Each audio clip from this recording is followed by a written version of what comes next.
Finally আমরা Karnaphuli tunnel.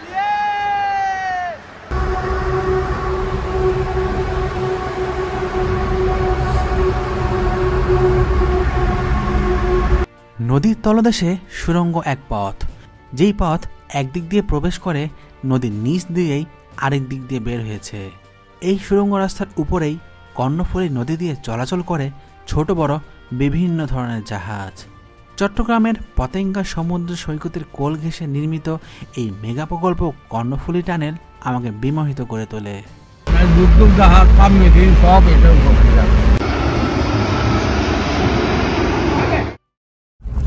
তো আমরা রওনা দিলাম চিটাগাংয়ের কর্ণফুলী টানেলে। এই যে আমাদের সাথে মামা আছে এবং পিছনে দুজন আছে আমাদের। হ্যালো। তো মামা টোল কত টাকা নেবে? টোল যাওয়ার 200, আসার 200। মানে পার হলে 200, আবার যদি উপাস থেকে ব্যাক করি তখন আবার 200। তো যাই হোক আমরা যাচ্ছি এখন এই সামনে টানেলটা। কর্ণফুলী টানেলের পশ্চিম প্রান্ত পতেঙ্গা সমুদ্র সৈকতের দিক থেকে একটি কার ভাড়া নিয়ে যাত্রা শুরু করি পুরো কর্ণফুলী টানেলের এক লেন দিয়ে পাড়ি দিয়ে আরেক লেন দিয়ে আবার পতেঙ্গা সমুদ্র সৈকতে আসার জন্য। কারণ পতেঙ্গায় এসেই যাব ফিশ বারবিকিউ করতে। যেগুলা লোড করে ওগুলা কি এখানে ওজন দেয়? হ্যাঁ, এখানে স্কেল দিবে। এখান থেকে কত কেজি লোড হয়েছে ওখান থেকে একটা টোকেন দিবে। ওই মহিলা একটা বসে রয়েছে দেখছেন? হ্যাঁ। ওই টুল ওই টোকেন অনুযায়ী ওখানে। ও আচ্ছা। কর্ণফুলী এই টানেলটি নদীর নিচ দিয়ে চট্টগ্রাম শহর ও আনোয়ারা উপজেলাকে সংযুক্ত করেছে। বাংলাদেশ সেতু কর্তৃপক্ষের জারি করা বিজ্ঞপ্তি অনুযায়ী কোনো সাইকেল, মোটরসাইকেল কিংবা কোনো 3 হুইলার যানবাহন এই টানেল দিয়ে চলাচল করতে পারবে না। তাই এই টানেল দেখতে আসলে এই বিষয়টিও মাথায় রেখেই আসতে হবে। মূল টানেলে প্রবেশের আগে অনেকটা নিচের দিকে নামতে শুরু করে গাড়িটি। ফাইনালি আমরা কর্ণফুলী টানেল।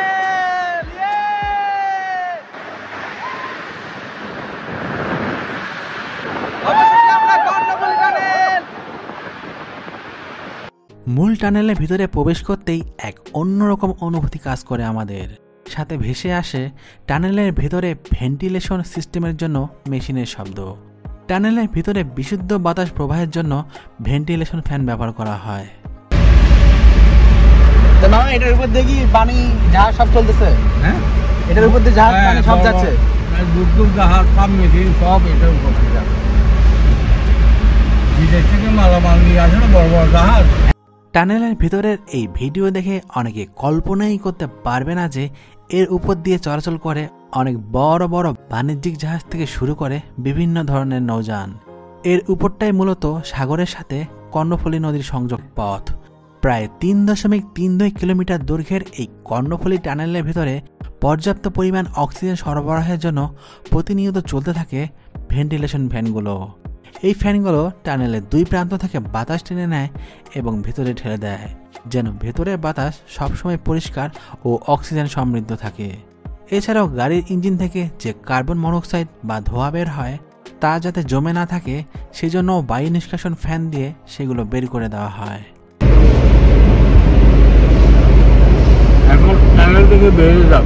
আচ্ছা, মানে এটা প্রথম টানেল থেকে বেরিলাম। আসবো যে আজকে টানেল ওইটা আসবো তো ওদিক দিয়ে লোকটা দেখাবো না। আচ্ছা। টানেলের সৌন্দর্য দেখতে দেখতে আমরা টানেল থেকে বের হয়ে যাই এবং নজর কাড়ে লাইটিং সৌন্দর্যের এই রাস্তাটি। এই রাস্তা দিয়ে সামনেই রয়েছে টোল প্লাজা। টোল প্লাজাতে যাওয়ার আগেই আমরা অল্প সময়ের জন্য গাড়ি থেকে নামি এই সুন্দর রাস্তায় ফটো সেশনের জন্য।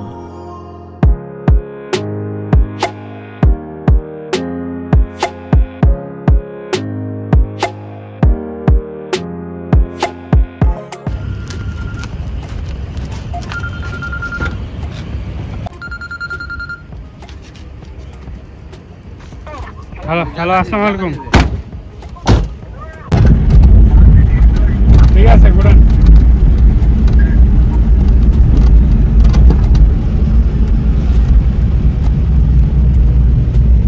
আলুটা দিন।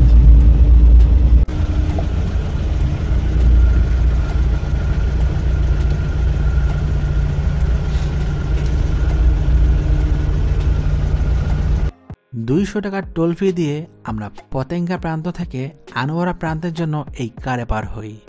2 লেনের টানেল হওয়ায় এক পাশ দিয়ে যাওয়া এবং আরেক পাশ দিয়ে আসার জন্য ব্যবস্থা রয়েছে। তাই আনোয়ারা প্রান্ত থেকে পতেঙ্গা যাওয়ার জন্য আরেকবার 200 টাকা টোল ফি দিয়ে যেতে হবে।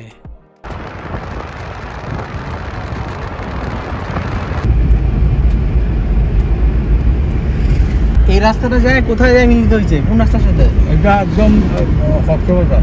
কক্সবাজার তো গেছে, মানে আগে কোন জায়গায় উঠছে?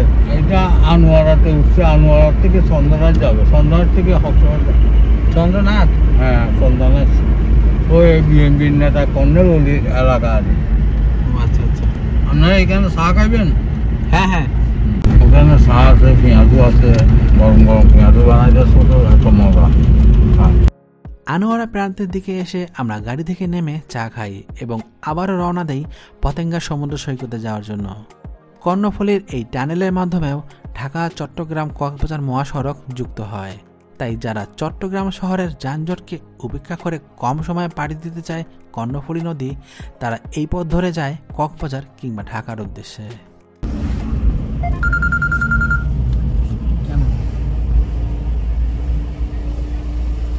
হ্যালো জানে? হ্যালো, কি অবস্থা? ঠিক আছে। এই তো আমরা কর্ণফুলী টানেলে। লাইনে থাকতে বল। কর্ণফুলী টানেল আজকে রাতে থাকবি কোথায়? এখনো ঠিক করিনি। সান আছে, সানকে নক দিব? না না থাক। আনোয়ারা প্রান্তে আসার সময় টানেল পার হয়ে তারপর টোল দিলেও এবার ফেরার পথে আগেই দিতে হবে টোল। তিনজন। আচ্ছা, শুনি আগে যদি তিনজনের জায়গা হয়, যদি অটোমে। হ্যাঁ যদি হয় তাহলে ওর সাথে দেখা করি, ওর সাথে থাক। আমাদের সকাল 5টার সময় বাইরে আসবো আর কি। ওরা কালকেই বেক করবে, হচ্ছে কালকে বাসায় যাবে, ওর হচ্ছে প্রোগ্রাম শেষ হলো তো। আচ্ছা ওর সাথে কথা কো। আসার মতো যাওয়ার সময়ও আমাদের প্রথমে পাড়ি দিতে হয় কর্ণফুলী টানেলের সংযোগ সড়ক। তারপর কিছুটা দূরে গেলে গাড়িটি প্রবেশ করে কর্ণফুলী মূল টানেলে।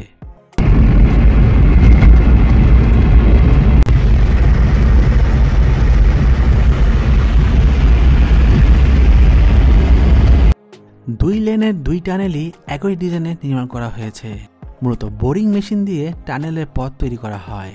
এই মেশিন একই সাথে যেমন পথ তৈরি করে, আরেকদিকে কংক্রিট দিয়ে দেওয়াল তৈরি হয়। এতে নিচ দিয়ে নিরাপদভাবে টানেল বানানো যায়।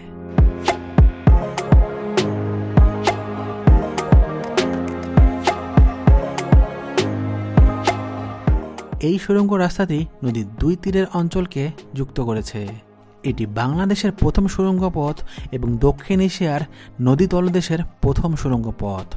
কর্ণফুলী নদীর মধ্যভাগে সুড়ঙ্গটি 150 ফুট গভীরে অবস্থিত।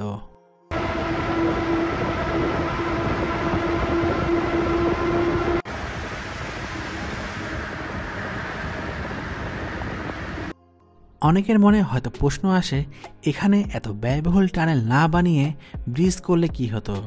কর্ণফুলী টানেল না বানিয়ে ব্রিজ করলে জাহাজ চলাচলে বাধা পড়ত। কারণ টানেলের অবস্থান যেখানে রয়েছে সেই দিকের উপর দিয়েই বড় বড় জাহাজগুলো চলাচল করে চট্টগ্রাম বন্দরে। এখানে একটি ব্রিজ স্থাপন করলে জাহাজের জন্য প্রয়োজনীয় উচ্চতা নিশ্চিত করা কঠিন হতো, যা পরিবহন ব্যবস্থায় সমস্যার সৃষ্টি করত। টানেল নির্মাণের মাধ্যমে নদীপথে অনেক বড় বড় জাহাজ চলাচল অব্যাহত রাখা সম্ভব হয়েছে, যা দেশের বাণিজ্যিক কার্যক্রমের জন্য গুরুত্বপূর্ণ।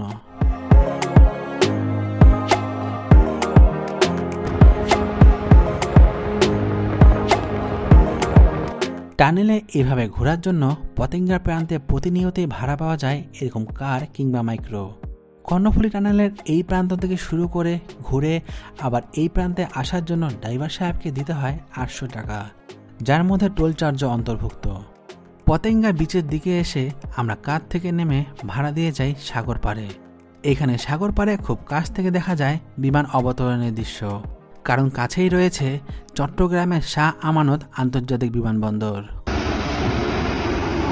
এই যে গ্রামের চাচা ভাই প্লেন দেখায় ব্যস্ত, এই যে আরেক গ্রামের চাচা ভাই ক্র্যাশ ল্যান্ডিং করবে নাকি? এখানে তো এয়ারপোর্ট।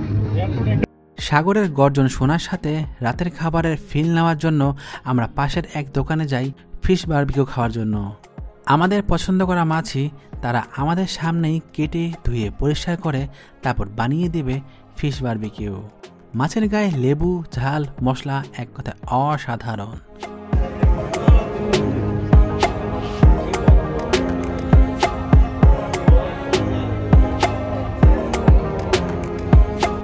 পাশেই সমুদ্রের গর্জন আর সামনে গরম গরম মাছ। এই অনুভূতি যেন ভাষায় প্রকাশ করার মতো না।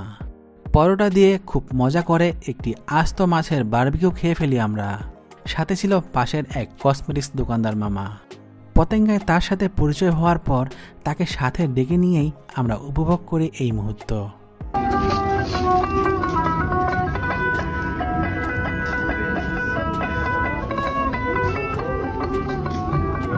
আমরা আসছিলাম আজকে পতেঙ্গা সমুদ্র সৈকতে চট্টগ্রামের, আর এদিকে হচ্ছে সমুদ্র, আর এখানে আমরা পান খাইলাম। মাছের বারবিকিউ খাওয়া শেষে পতেঙ্গার এক স্পেশাল পান খাওয়ার মধ্য দিয়ে শেষ হয় আমাদের পতেঙ্গা সমুদ্র সৈকত ও কর্ণফুলী টানেল ভ্রমণ। এবারে সফরে কর্ণফুলী টানেল যেন আমাকে অভিভূত করে তোলে। ধন্যবাদ।